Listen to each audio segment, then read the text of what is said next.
All right, so I got a quick question, right? What was your introduction to LeBron James? My introduction to LeBron James was probably, I want to say, I really started watching basketball in 2003. So I guess him coming into the league. But at first I was kind of just watching the Heat, to be very honest.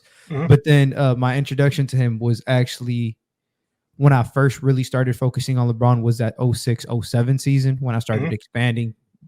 And he was just, man, I believe that was his first year where they made the play. It might have been his second year where he took the team to the playoffs. They were top in the East, or, home court advantage in the East, and just a menace to society at 22 years of age, ever since he came into the league with the biggest burden, I believe, probably ever, to be honest, just surpassed it in every single way, man. And I'm glad you mentioned the burden, because I was a little bit before you. I started watching basketball in 2002, and that just so happened to be LeBron's senior year in high school. And so I caught like the whole hype and the whole wave and everything. And I'm going to say something real quick. There was a question earlier in the year to where who was getting more hype between LeBron and Wemby. And all due respect to Wemby, it's not close. I think just especially being a kid, like, because I was on my way to middle school. Like you start thinking like high school was right there afterwards. And so my first thing was I saw the Sports Illustrated cover. I was in some after school program in North Miami, and somebody just had the magazine just there. And it was like a high school kid. And then the ESPN game started coming, and then you start seeing the magazine articles and with the magazine cover again. And it was just like, man, who is this? And I remember specifically, like when you say there was high expectations and a lot of hype on him, that was very real. That was the first time I was really hearing the word hype when it came to a basketball player. I'm 10 years old at the time. And for him to exceed it, I still can't understand it. It's 21 years later, and I just don't even get it. Yeah, his literally his career is what people call a movie to the max, man. Like he's been placed under the most scrutiny, the biggest microscope, magnifying glass, whatever you want to call it, and just it's amazing watching him just never fold, to be honest. I mean, say what you want. Maybe, nobody's perfect, but for most of the time, he's came out on top. And, it's a testament to him. He was also, it wasn't like he was, it's crazy the amount of hype he got. And, obviously going back and listening to some of the stories, because Carmelo Anthony was damn near the second best prospect.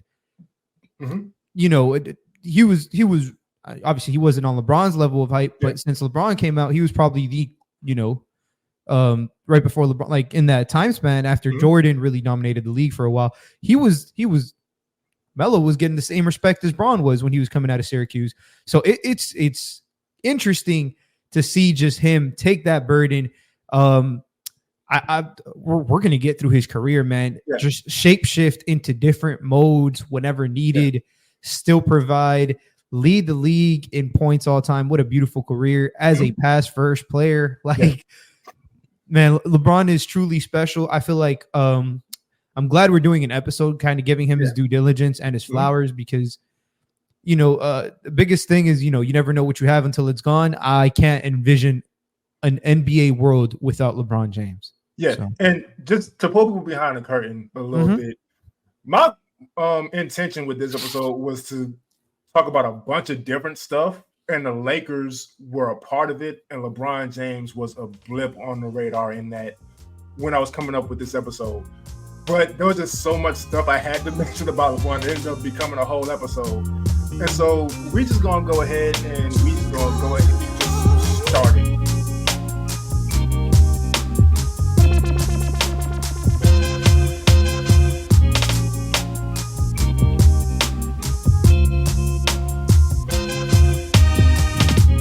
Ladies and gentlemen, welcome to episode 3 of Playoff File.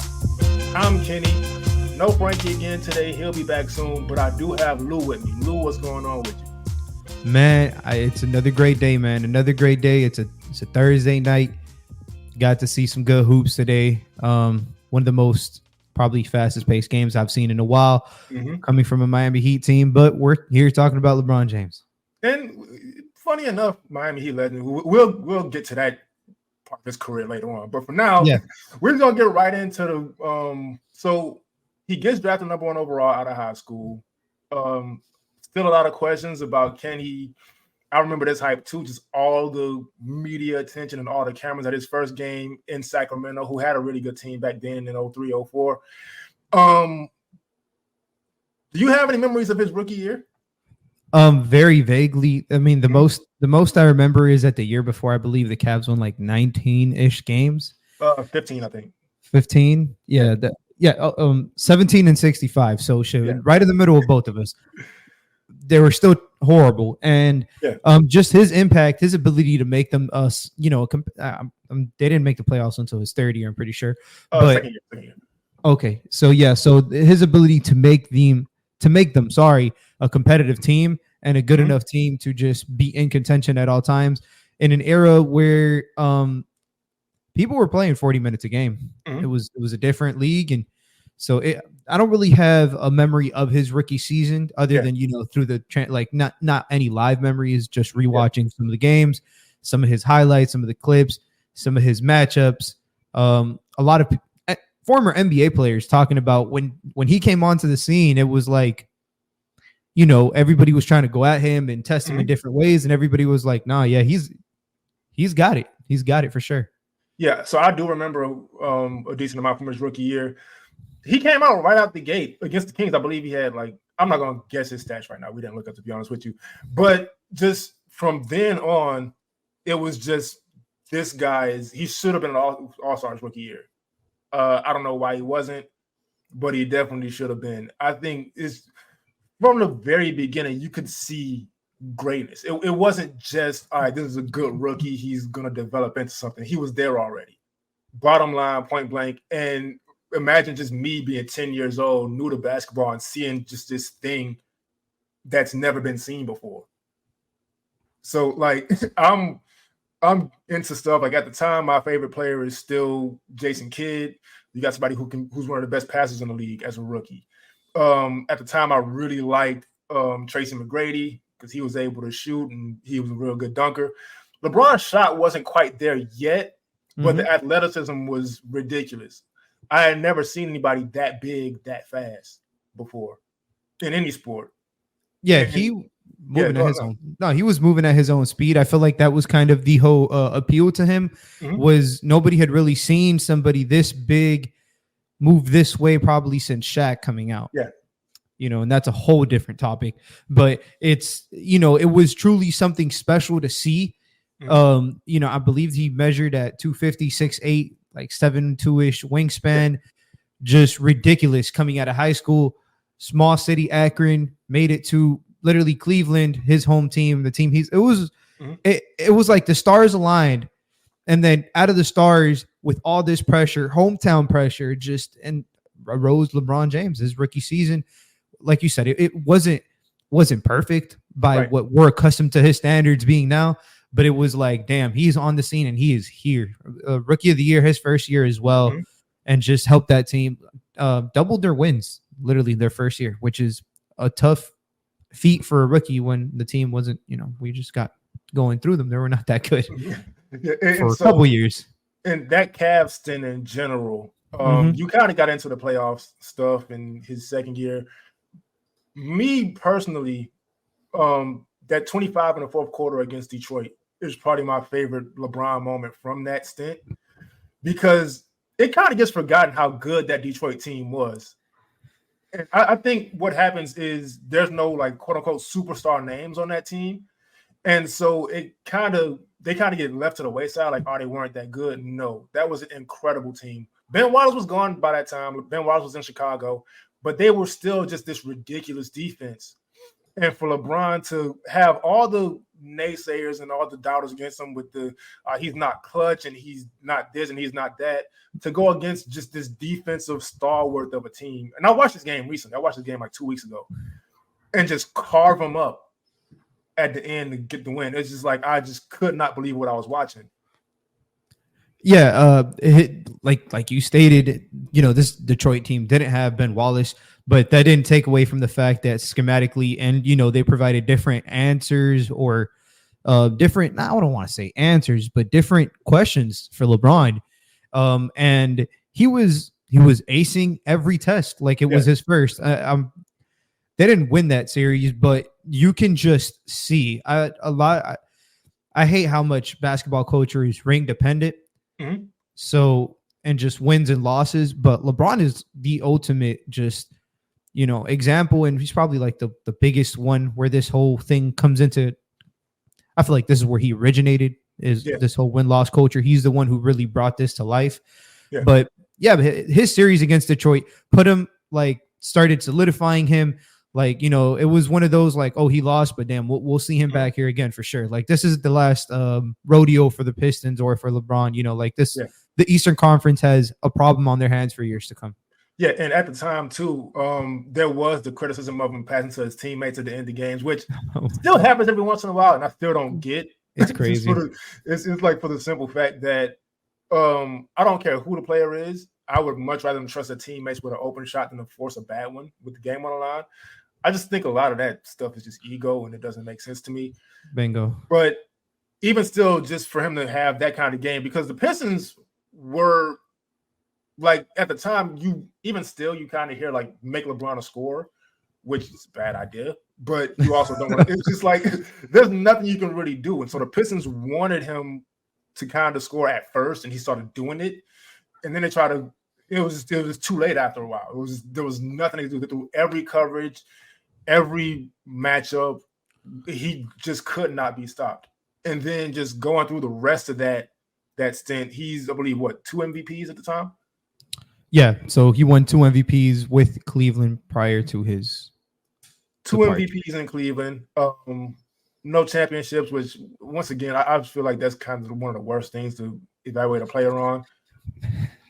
Man, I have so much to say about this because go right ahead. It wasn't like LeBron, and at the end of the day, guys, there's 5 players on the court for a reason. Mm-hmm. And this is the case with just about every sport, man. It is a team sport. LeBron wasn't given the best pieces. Mm-hmm. At the time, Cleveland wasn't viewed as an attractive destination. This was back when it was free agency. Not a lot of players signing extensions and stuff. People were going to big markets. Not a lot of players were, it was just a different era. It was an entirely different era.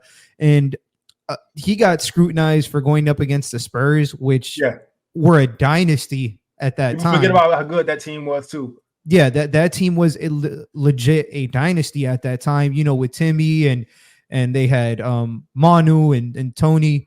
Or young Tony, but still, they had some version of these players, and it wasn't like this was their first stint, this wasn't their first time winning or their first time going this deep in the playoffs. They were a team that had been there for a while, and LeBron was just coming onto the scene. I believe he had just signed his rookie extension, so he was 1 year into his contract, I guess, his first contract. But the team around him, the pieces weren't as.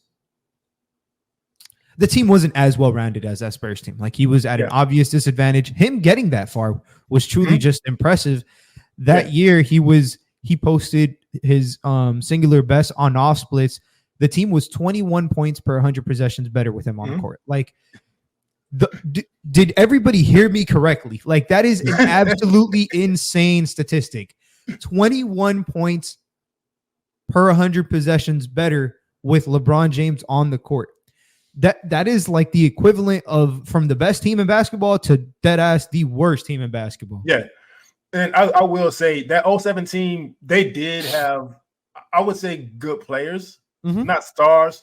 But at the time, you got to remember, it was Shaq and Wade in Miami. At the time, it was you needed 2 stars to win. And it had always really been the case in that sense. So Larry Hughes was a very good player. Mo Williams was on his way up. He had his best year in 09, not 07. But they had good pieces built around LeBron, but not enough for it to make sense for LeBron to win a championship. So like you said, for that team to even get to the finals is extremely impressive, especially if I'm not mistaken. Well, that was before KG joined Boston. But it's just even still getting past that Detroit team, like we talked about earlier. That was just an incredible feat in itself. No, yeah, and I believe he was 20, 21, 22 at the time. So 22, yeah, 22 at the time. So it was incredible. Like, much to what you said, the team itself had some good players. It's not to discredit, like like you said, Larry Hughes gets overlooked. He had a couple great years for them. Mo Williams was, quite literally probably the second best offensive player they had. Yeah, so he was, believe that was, they also had Ilgaskis and Drew Gooden, just some vets and stuff. But like you said, they were missing that complementary piece, as opposed to, you looked across the court and here you have Tim Duncan, you got Manu, you got Tony P. Like, you're looking at these players and they were all either fringe all-stars or had just currently been, I mean, Tim Duncan had obviously been an all-star. Yeah. But, we're looking at this star-studded team who had experience there, which is a very key word, often gets overlooked. And just, it was, I believe after losing that, the scrutiny got to him so much, it was kind of the beginning of the end in his tenure in Cleveland. So it's cool how that kind of, cool and sad how that kind of transitioned. How he started, that's kind of like the transition to LeBron becoming a villain era. Yeah. And so after the 07 loss, there's usually this attitude around, well, in sports in general, where, all right, we'll be back next year. But that summer, the Celtics make their moves, and now they have Kevin Garnett, Paul Pierce, and Ray Allen on the team, and Rajon Rondo is coming up as a all-star player. And so those next couple of years, LeBron's struggling to get past them. He never does. Well, no, actually, they go to the finals. No, not finals. They go to the conference finals in 2009. Right, but yeah. So the year the Heat lost to the year before LeBron came, we lost to them in 6, and then they beat LeBron in the conference finals. Yeah. And that was the year they made it to the championship. Yeah, they lose to Orlando in the conference finals. And I remember the scrutiny starting to really build up against LeBron. And then the next year you have the image of him taking his Cleveland jersey off after losing to the Celtics. And you kind of, well, me personally, I didn't think it was done. But looking back on it, it was kind of clear the frustration was just a little too much. Yeah. Scrutiny got to him, man. No, go ahead. Absolutely. It was just, and at the same time, you can't really blame him because you have this superstar player, and he's in this, even with it being very close to his hometown, he's in this area where players don't really enjoy going. They gave him Shaq, but too late. They tried different things, but it was they just weren't getting the job done. And so I'm going to ask you this. As a Heat fan, where were you during the decision? So I was, to be very honest, I was in my aunt's house. I remember this like it was yesterday because, started watching basketball in 03, 06, 07, really started picking up, and just Dwayne Wade was a phenom in his own right. So I started watching, the games more closely. Him versus LeBron was always a big thing down here in Miami. So that specific day, I was actually at my aunt's house. Rest in peace to my uncle. And we were just there. I remember just being on the couch, just awaiting the decision. I believe I was like 13 at the time. We had been moving a lot. So I was just fresh out of like 7th or 8th grade in the summer. I'm just vibing, having a good old time. And I have to, back then I was on ESPN every day, just waiting. Cause we didn't have no Twitter. It wasn't like Twitter was a thing. It was, you had to like be there glued to your TV waiting for it. And I remember as soon as the decision came on, I remember literally just screaming, running up and down the house, 13-year-old kid jumping, calling my dad, we got LeBron. He can't even understand me. He's at work. He's trying to hang up the phone. He's like, call me later. And I'm like, no, you got to listen. Like, we got LeBron James. And it was as a Heat fan, it was thrilling. I'm pretty sure for the rest of the league. I mean, I'm not pretty sure. I'm 100% sure. Everybody fucking hated it aside from us. So, man. Hence the villain era began. So the decision was actually 2 days before my 18th birthday. So happy birthday, Kenny. Man, so I'm fresh out of high school, living with my mom still. And I'm on the couch. She's like, she'll watch a playoff game like once every 4 years. She's that kind of basketball fan, but LeBron is LeBron. So obviously there's a chance of LeBron coming to Miami. She wants us all to watch it. I'm gonna watch it anyway. So we just there watching it. That summer, I had I could not be convinced it was gonna happen. I just couldn't be convinced it was gonna happen. It just, that stuff it never happened before. So it was like, you just can't imagine.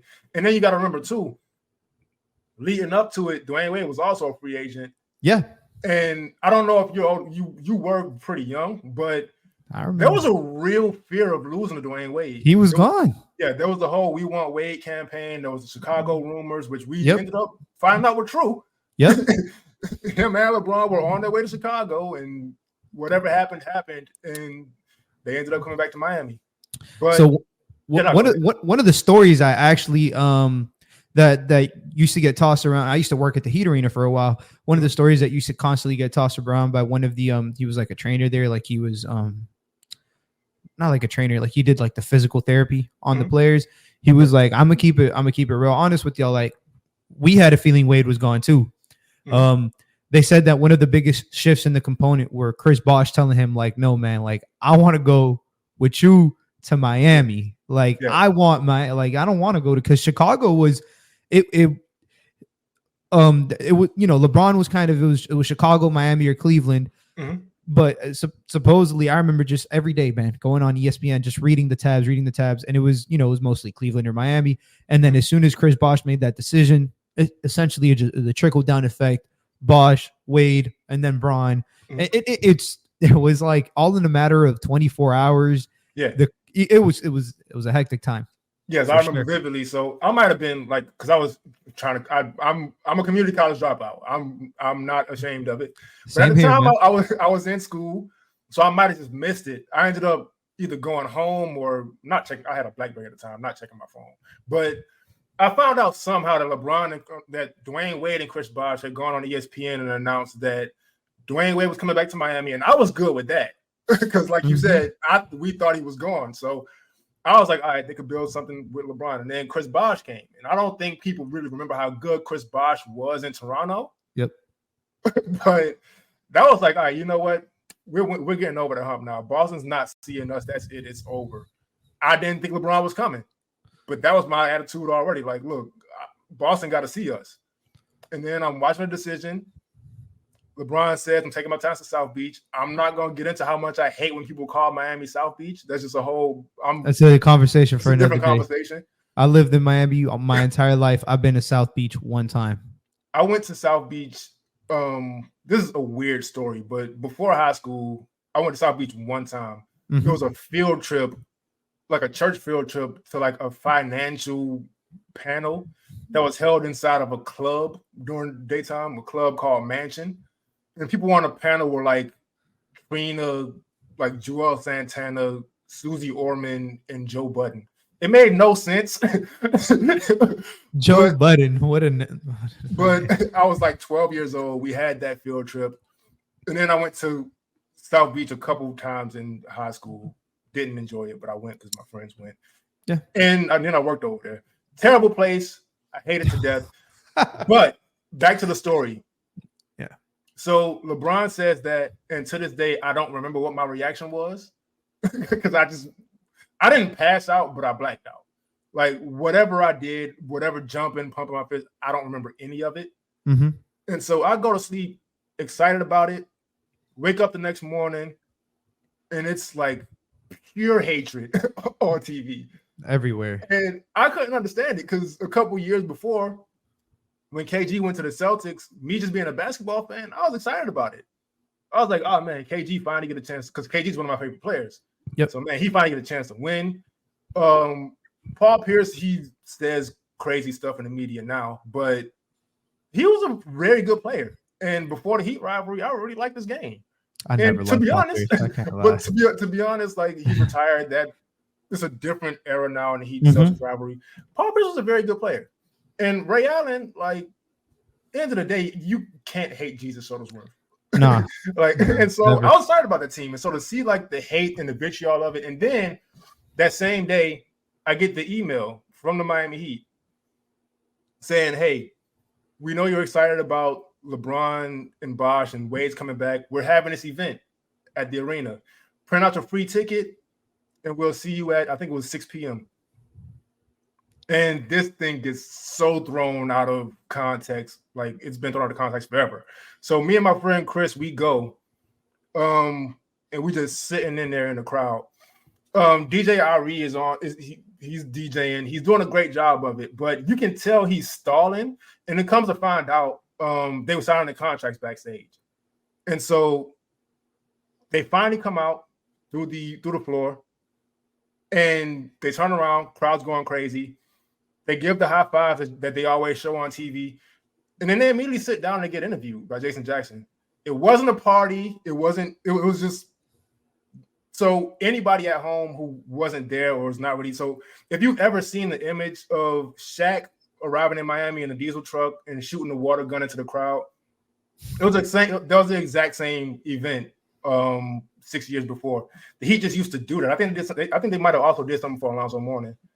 They just used to do that, and then like the media scrutiny kind of ruined it.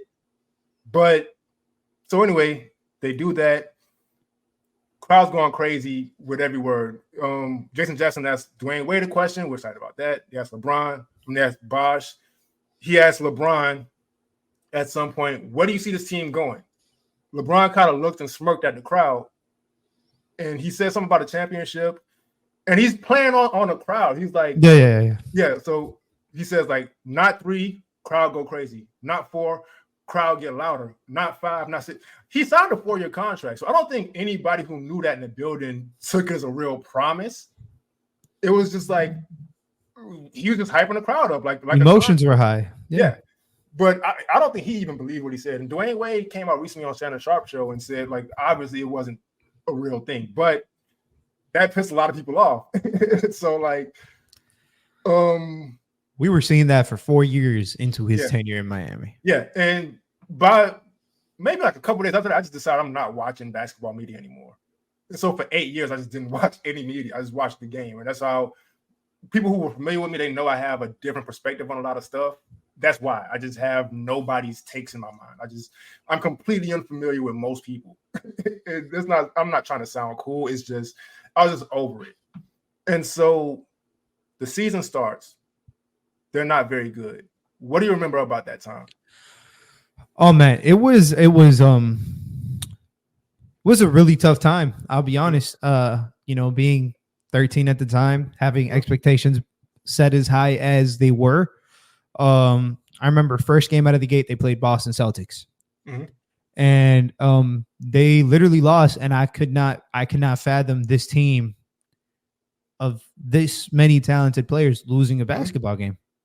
Yeah. And I believe they started something like 9-8 through their first 17 games. Mm-hmm. And then they held a players only meeting.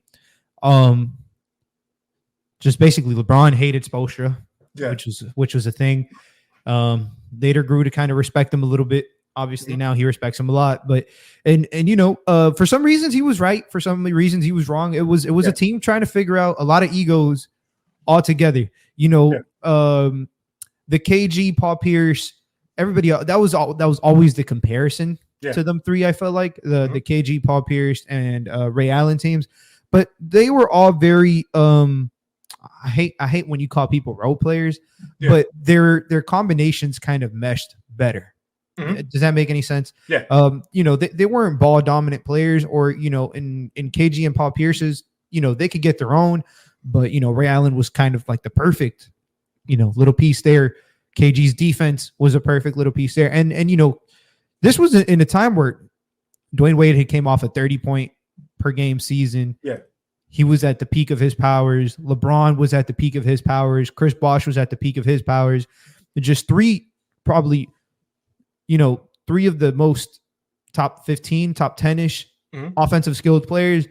And that, it was just a different time, a different era. And all I remember was like, damn, why isn't this working? So it was just very curious seeing that team kind of. I mean, we're going to talk about that team was awful outside of those three players. Yeah. but then, that opens your eyes to, damn, it can't just be one player. Like, it should never just be one player. And, we take a lot of that things for granted, but LeBron was doing LeBron-like things. We just weren't. It wasn't translating to victories. Mm-hmm. Him and Wade weren't meshing well on the court. As good as their friendship was off the court, at first it was a struggle with spacing. It was a struggle playing off ball.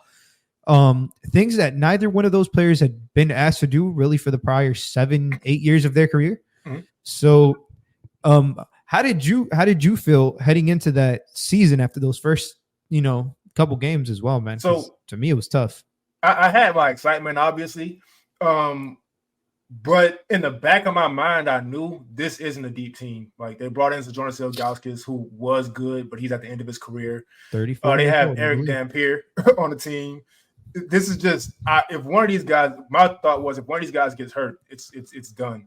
Mm-hmm.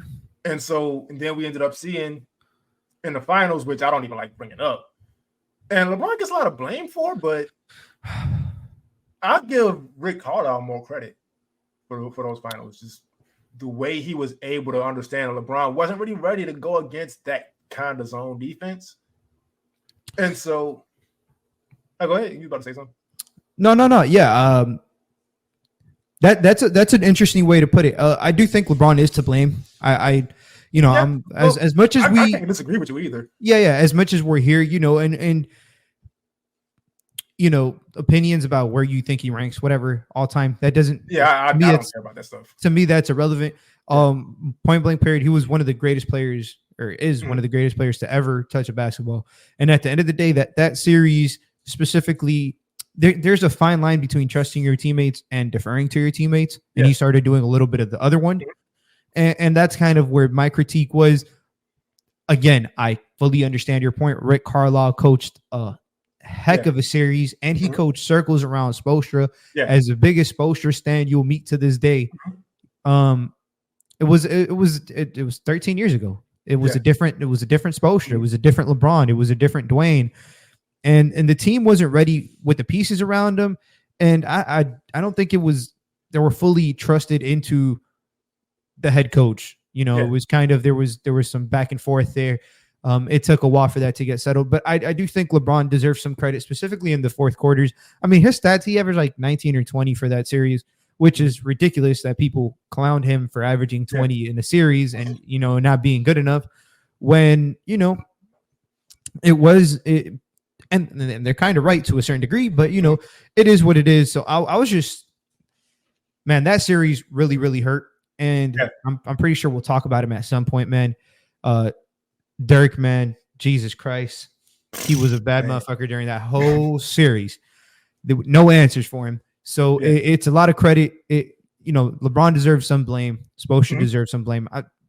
The whole Heat team deserves some blame. Yeah, for sure. Carlisle deserves credit. Dirk deserves credit. Jason Terry deserves credit. Yeah. That's kind of worse. And then I don't know what happened in the offseason because part of it, like we know the story, Dwayne Wade told LeBron, be LeBron. But also, it was very noticeable that next season they brought in to what Eric Spoelstra was trying to do. And that's interesting to me because Eric Spoelstra was still very young. And if I hadn't known his background and he is the coach that was assigned to develop Dwayne Wade and kind of turn Dwayne Wade into who he is, I would have been a lot more impatient with him back then. But I did know that, and he had my trust. So they come back the next season, and first of all, the reason I give Spoelstra a lot of credit for these teams, although obviously they had the talent, I'm not taking away from the players. For sure. But there was a defensive buy-in with those teams where, like, if you look back again, like if you watch a game from that era, you just can't even fathom the stuff they were doing defensively. It was other tier defensively. It was LeBron's best defensive rating ever. He got LeBron to literally turn into, top 3 defender in the league. Should have been defensive player of the year. Should have been defensive player of the year. Just an absolute hound defensively. Him and Wade, they figured out that, the offense wasn't going to be there all the time just due to some of their shooting inconsistencies at the time. Chris Bosh still wasn't really known as a floor spacer by this point. I believe he wasn't even shooting more than a 3 a game at that up until like his 3rd season with the Heat. So it was just a complete different switch. Yeah. A lot of new things. To this day, it sounds crazy. This is like 11 years ago. Yeah. Chris Bosh was not viewed as a center. Right. And he was like 6'11", 240. It's funny because Alonzo Mourning was just like 6'10", 230. And he was, but regardless, he wasn't viewed as a big because as a true 5. And it was just a lot of forward thinking from Spo, a lot of new meshes, and a lot of credit also to LeBron and to Shane Battier. That was one of the big acquisitions that offseason. Yeah. That helped to start right the ship, I guess. Kind of get LeBron's legacy. I don't want to say saved. Do you think that saved LeBron's legacy at the time? After the first ring against OKC, sorry. I wouldn't necessarily say save because I feel like he's such a good player. He would have ended up winning somewhere anyway. Okay. But it definitely shut a lot of people up because the LeBron no championship stuff was real brutal, which is kind of crazy to look back on because he was like 25 years old. And it's just like, what? Like, I get it. He's like this great player, but what do you really want? And so also I do want to just not to go too far back, but to give LeBron and Spo credit for this after the finals loss against the Mavs. Spo and LeBron worked together, and now LeBron comes back with this high post game. Yep, game changer. And so now you better not play a zone because LeBron's gonna get in that middle and pick it apart. I consider top 3 passer of all time. We know what he can do off the dribble. And it was just a wrap from there. Like, I understand LeBron was always an incredible player, but after that finals loss, just took off. Like, it was something completely different. Yeah. That following year, I feel like the OKC championship was kind of like I don't want to say nothing's easy in the NBA, but it was probably the perfect scenario for that LeBron Wade team going up against really young James, Russ, Ibaka, KD team. Jeff Green, I believe, was on that team, if I'm not mistaken. And just going up against these young players at that time, it helped them set their footing. But man, oh man, we have to talk because I personally think this is the best basketball player I saw was the year after, Kenny. Oh, yeah, 2013. 2013 LeBron James. What are your thoughts? Because I was... as much hate as Spoelstra had gotten after that 2011 run, him and Braun, 2013 LeBron was the most efficient LeBron has ever been in his career. And it was a tier of efficiency that at the time, not even big men were doing. Right. Centers weren't shooting what LeBron was shooting from the field. Centers didn't have LeBron's true shooting percentages at the time. And this was still like a center league pretty much. It was, I would say we're kind of transitioning out of the center league, but it was still very relevant. We still had very, very good players at that position, a la Dwight's and all of these other names in there, Timmy, and even though he wasn't really a 5, but you get what I'm saying. It was a big league, players playing close to the basket. And LeBron was really doing this from all areas of the floor. Yeah. His post game got a lot better. Like you said, the spacing started getting better. Chris Bosh started getting better. And you just really, I feel like that 2013 team really started to hit their stride. I feel like that was probably the best team. Yeah. And then I'm curious, how did you feel about LeBron specifically in that against the Pacers for that period of stretch? Because I feel like that was the Pacers. It was a tough time for them because it was a lot of Pacers, a lot of Boston. And it was consistent hurdles that they tried to get over. And those Pacers teams were extremely good. But I think it was just at the end of the day, LeBron was LeBron at that point. Yep. There was just nothing that could be done. And remember, Dwayne Wade struggled a whole lot in one of those series, and LeBron kept him afloat. Yep. And then once Dwayne got his game back together, it was over with. And I also, last thing I want to say about the 2013 season, either going into that season or at some point around the beginning, he did an interview where he said he wanted to be Defensive Player of the Year. And I was like, oh, because LeBron in his first stint in Cleveland, he wasn't really known as a defender. Like, he had to chase down blocks, and that was great highlights, but he wasn't really known as a defender. But then you could really see, because us being Heat fans, we know from our whole lives how much this team takes defense seriously. Yep. And so for LeBron James, this superstar since he was 15, 16 years old, to decide this is what I'm focused on right now is defense. You just knew at that point, like, they couldn't lose. Yeah, it was a complete switch in his mentality, and it was on a possession by possession basis. Like him, his ability to just almost, I don't want to say single-handedly, they had a lot of great defenders, but just turn games on the defensive side of the game. Because, back then it was like you were still walking the ball up the court every single time. So that was LeBron's way of getting himself some easy wins and just being, and it was just, he was wrecking havoc defensively. Absolutely. Yeah. And so then they repeat 2013. There's really nothing else that could be said about him negatively at that point. Not a thing. Now, the next season, not necessarily him. Me personally, watching that team, I kind of felt maybe halfway through that it was kind of over. Yep. There was not only just Dwayne Wade energies, it just felt like because that 2013 team was so much fun. That was like they did the Harlem Shake video, all that stuff. That was peak. Yeah. And then 2014, it just didn't feel the same. You had Dwayne Wade injuries, like I said, and they looked kind of tired of each other. I'm not going to speculate on that. But it's also been reported that they were tired of each other at that point. The front office made some moves to save some money that really pissed off LeBron and Wade. And so when did you realize that LeBron was leaving, or did you even realize it? So I really didn't. I didn't really think of it. I'm going to be very honest. I felt like he was at that point in time. I felt like he was going to stay. I felt like there was going to be some retooling that had to be done around the team, but I thought that they can manage to stay competitive enough to try again and give it basically like another run at it. You feel me? Yeah.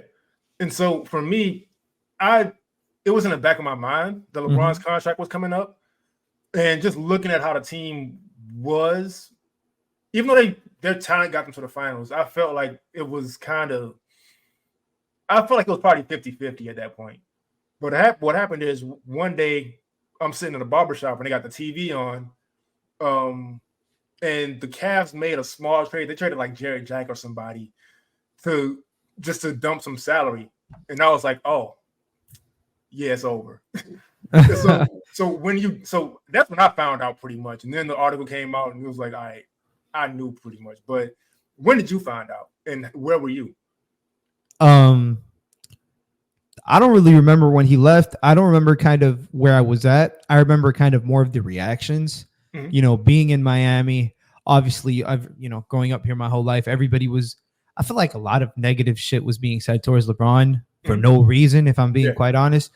I kind of, not that I felt like he was going to stay here forever, but I didn't think he was going to leave that soon. But I knew at some point he wanted to go back to Cleveland. Yeah, it was like I feel like every Heat fan when he came knew that he was going to go back to Cleveland at some point. Like he had to return there, whether it was to retire, to do something.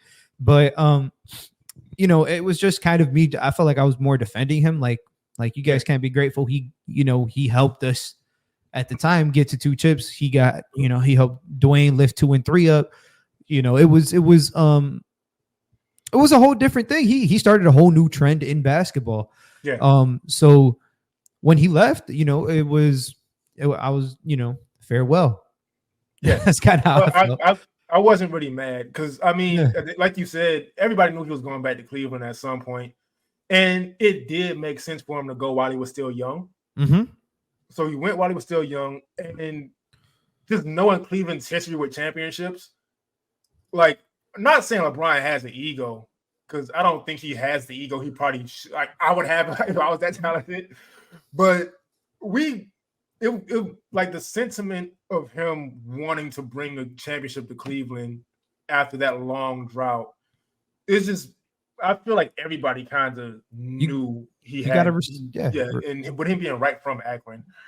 And so he goes back there. He teams up with Kyrie Irving, who was very impressive as I believe that was, as a rookie. And then like a couple years before, teams up with him.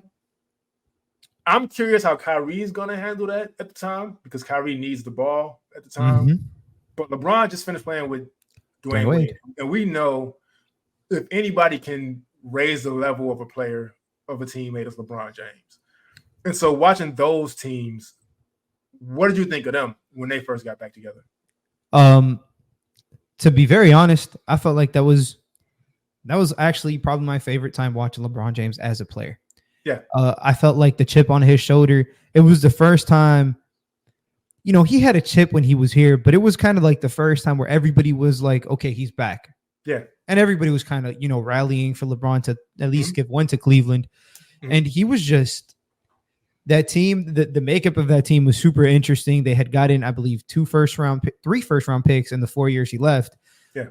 Once they got lucky in the lottery, that's a different story because, they weren't really that bad, but they got lucky in the lottery and then they proceeded to draft Anthony Bennett. Anyways, now they ended up trading the pick, getting Kevin Love, building some I want to say like a version of the Wade, Kyrie, Bosh thing. Obviously not the same. We're not comparing players, but we're kind of comparing like they're similar play styles, a guard, a stretch big, et cetera, et cetera.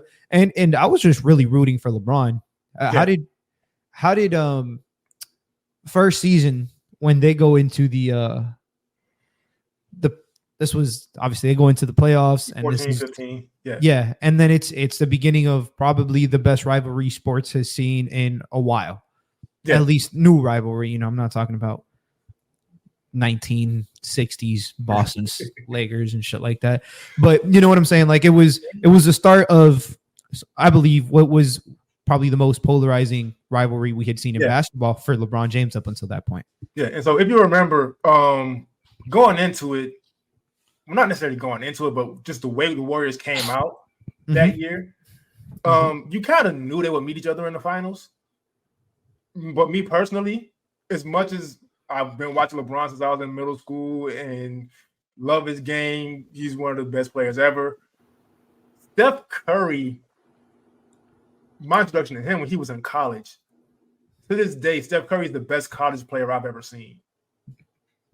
So you watch more college than I do, so maybe you have a different person, but I've always been a huge Steph Curry fan. And so I wasn't necessarily rooting for anybody, but I just needed to see that matchup. And so I want to know your experience watching those 2015 finals. Oh man, it was a truly fascinating. It was a blend of a still, again, similar to, they were just revolutionizing basketball at that point. Curry was, and it was almost like LeBron was, I don't want to say old, but people were questioning, how much longer can he do this? Come to find out, it's been 8 years and motherfucker's still good. But it was kind of like the beginning of that question, and then Curry's going to take the baton and et cetera, et cetera. It was like kind of like a rivalry between, and I thought it was phenomenal basketball. I loved every single one of those series. Was just truly spectacular up until when KD got there. That's a different story. But no, when it was because it was more team-based basketball. It was not as much, superstar talent, but still, it was a different feel around it. And I really, really enjoyed watching that series. Draymond was started coming into his own. Obviously, Curry, Clay. We had LeBron, LeBron and Kyrie. Like it was just everybody was kind of matched up with a version of each other, and it was just beautiful, beautiful basketball. And then the Cavs have their injuries. They lose that final series. The next year, once again, we know what the matchup is going to be. That began to be a problem for a lot of people. Me personally, I loved it. I felt like I just love watching high-level basketball. I don't care who it is. I don't care what the situation is. I just loved it, right? And so 2016 finals come. In my opinion, without bias, because obviously I'm a Dwayne Wade fan, 06 means a lot to me forever. I feel like the 2016 finals are probably the best finals ever. So, because me personally, I thought the Cavs were done. I'm not going to sit there and lie to you. I thought they were finished. Yeah, well, once they went down 3-1, I thought there was no way LeBron wins a championship with Cleveland ever. Yeah, because at that point you kind of felt like they were on a decline. Warriors. Yeah, and the Warriors were just at an all-time peak. It was literally the best basketball team, regular season basketball team that the world had seen up until that point. Mm-hmm. Broke the record that year. And, you know, there's obviously criticism about the Draymond suspension and whether or not they got. Look, man, it's Draymond's fault. They still played 2 games after. Like, what are we doing here? Like, it's a whole narrative. I felt kind of like to discredit what LeBron and then the Kyrie hitting the shot and LeBron deferring. It's narratives, man, and a lot of people, man. It was a spectacular performance. Just those series were truly just sensational. That 2016 series was the year that they won. It was best finals series I'd ever seen. Finally get one for Cleveland. Mm-hmm. And for me, that 30 for 30 about the Cleveland championships had just come out. They had to actually go back and edit it and add this championship to it. So I had already seen the 30 for 30. And so knowing what that meant for the city, I could see why LeBron was so emotional. Mm-hmm. And even with me being a Heat fan, and he left my team, whatever it is, I couldn't be happier for him. Because that was just like, what was it, 50 years since Cleveland had won it? It was something crazy. Like, it was just miserable stuff. The most depressing sports town that there was. And he literally saved them. And then that summer, and I'm sure we have different opinions about this, but that summer, KD goes to the Warriors. Me personally, again, and I know I'm in a minority about this, and I completely understand why I'm in a minority about it. After you said that, I know we disagree. But I just love high level basketball, and I was so sick of that OKC team with what Billy Donovan's doing right now in Chicago. Just a lot of isolation, just no direction to the offense, just throwing it all away. And so I understand, like, KD's one of the best players in the league. This team just won 73 games. Don't do it. Me personally, at that time, the Heat weren't winning a championship anyway. I just wanted to see great basketball. So there was curiosity, and then understanding how well KD shoots and how much they run and how much they pass. I was also like, this could be fun. I know we disagree on that, so I'm gonna just let you say what you want to say on that. I hated it. There's no other fucking way of putting it. It genuinely pissed me off, and I'm not here to call anybody any names. Yeah. At the time, I was definitely calling. I was ripping into KD. Just it's the competitor in me. Yeah. Personally, I couldn't stand him going to literally the greatest team the NBA had seen, and at the time, Durant was, if not the best, probably a top 3 player in the league. Not 1A and 1B. Yeah, it was probably 1A, 1B. I said top 3 to be safe, but probably the second best player in basketball. Teaming up with what was the third best player in basketball, just so they can go ahead and defeat LeBron. And it was. I feel like even LeBron was like, "Damn, like this is like too much, man." Like it kind of ruined his stint there. I just. At that point, it got old because it was like this team was already on a decline and the other team was peaking. And then instead of peaking, they they just it was a whole new level that they unlocked that nobody had unlocked yet. Like they had passed all the boss levels and everybody was, on the tutorial, and it was just annoying. So I won't lie. By 2017, I was getting bored. Yep. It was boring. By 2018, I was completely over it. Now, you said 2013 was the best LeBron. I'm, even as a Heat fan, I'd argue 2018 might have been the best LeBron. I don't disagree. Yeah. I see both sides of it. That's all I'm saying. Yeah. It's very tough. The reason I say 2013 is the defensive reasons, and his efficiency was through the roof. But in the playoffs, I don't think we can disagree. 2018, And sometimes those two narratives kind of get mixed up, which is kind of why I see both sides. Like 2013, best regular season, 2018. LeBron in the wasn't that the year, if I'm not mistaken, Andre Iguodala got an NBA Finals MVP? I think no, KD 2016. No, 2015. You're right. I'm sorry. 2015. Yeah, 2015. KD got 17 and 18. Yep, exactly. And crazy Curry never got one. But anyways, yeah. It was just kind of you could just tell it was, I don't know. I hated at that point. I was bored with the NBA. I'm gonna be very honest. I felt like just too much of the same. Everybody knew what it was. It was like everybody was lining up for 82 games to see the same motherfuckers lift up the trophy, and nobody was really able to do anything at the time. And then I'm pretty sure you're gonna get to it when LeBron leaves. Yeah. And so obviously KD goes to the Warriors. It's just you're not beating them. So I don't even know if I watched the full 2018 finals, and I don't miss a lot of basketball, but I was just like, all right, whatever. I don't care anymore. I didn't watch a single game in the 2018 finals.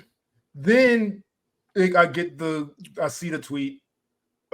He went to the Lakers of all teams. Now, you didn't like the KD transaction. At the time, I was a Laker hater. I'm not anymore. I don't hate anybody anymore. I just like basketball. But at the time, and I didn't think they could win either, but it was just like, why? I just felt like I don't feel this way anymore, but I feel like at the time, like the Laker brand was just, it was ugly, I guess you could say. Yeah. So he goes over there. They're not very good to start out. Obviously, what happens, they make the trade, send young guys to New Orleans. They bring in Anthony Davis. Things change. Fast forward to the bubble, which I don't discredit this championship. I think that's one of the dumbest things. Basketball is basketball to me. Absolutely. LeBron at this point is 15 years into his career, and he hasn't slowed down yet. and he's playing with Anthony Davis, who a lot of people weren't paying attention to New Orleans because they weren't good. But Anthony Davis in New Orleans was completely ridiculous. He was in constant conversation to being one of the most skilled players, if not the most skilled player in all of basketball at that time. Yeah. And the defense speaks for itself. Yeah, that's one of the most well-rounded is what I meant to say. Yeah.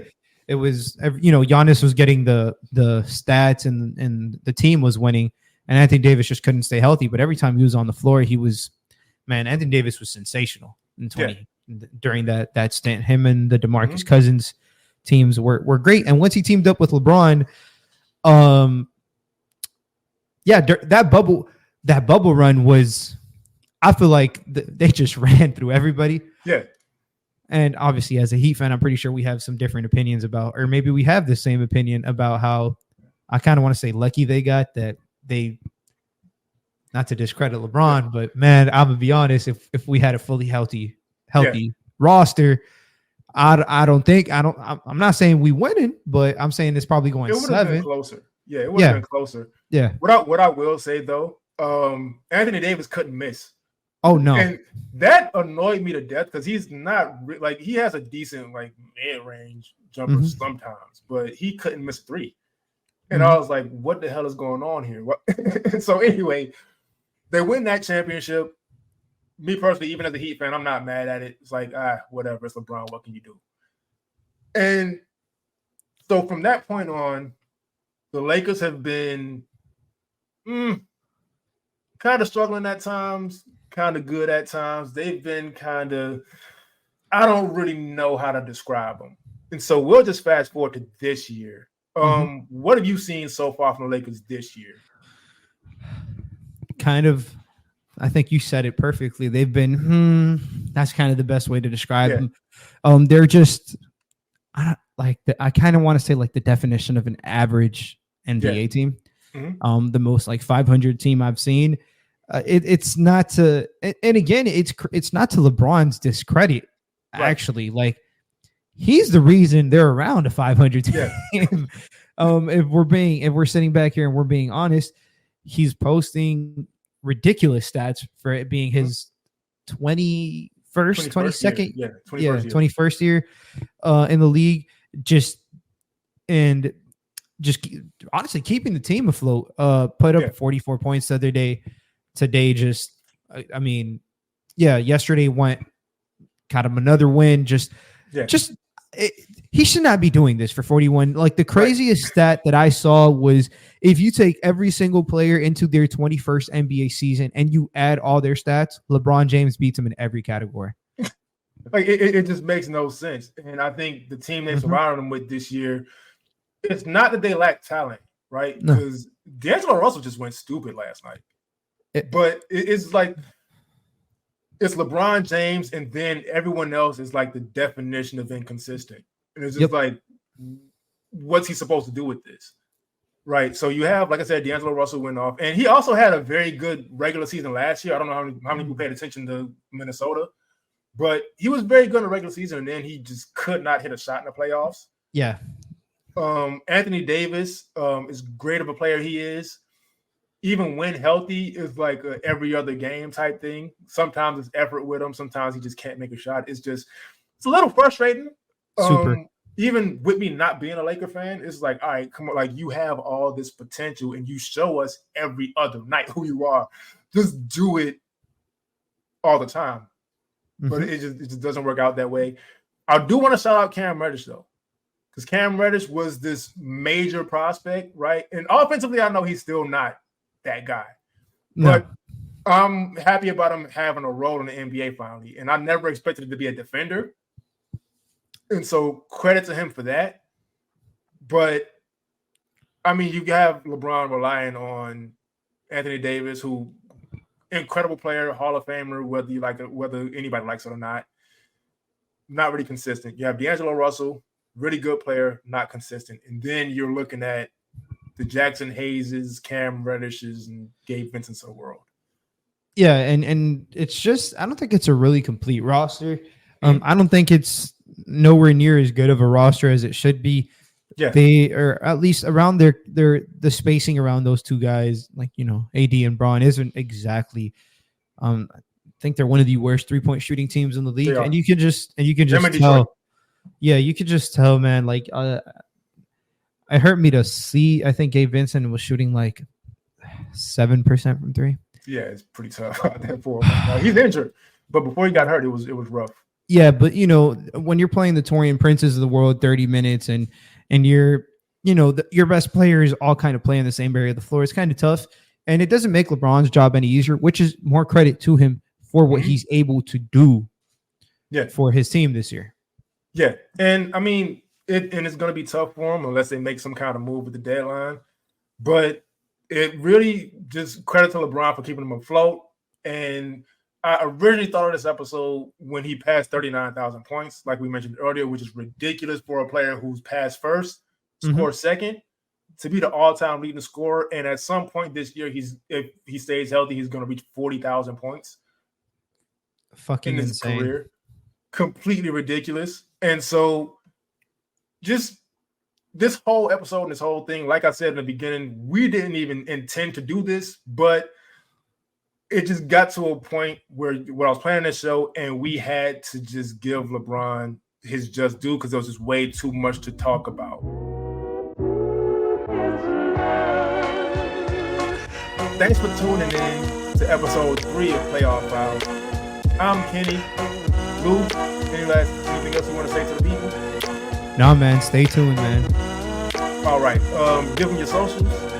Oh, yeah. Follow me on Twitter, TikTok, Instagram, at SaucyTakez. Takes at the end with a Z, no spaces. And shout out Jaime Jaquez Jr.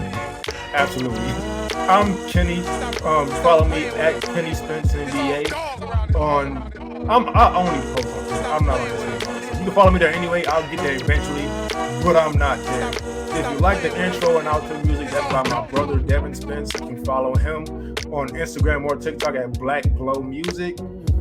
That being said, we'll see y'all next time.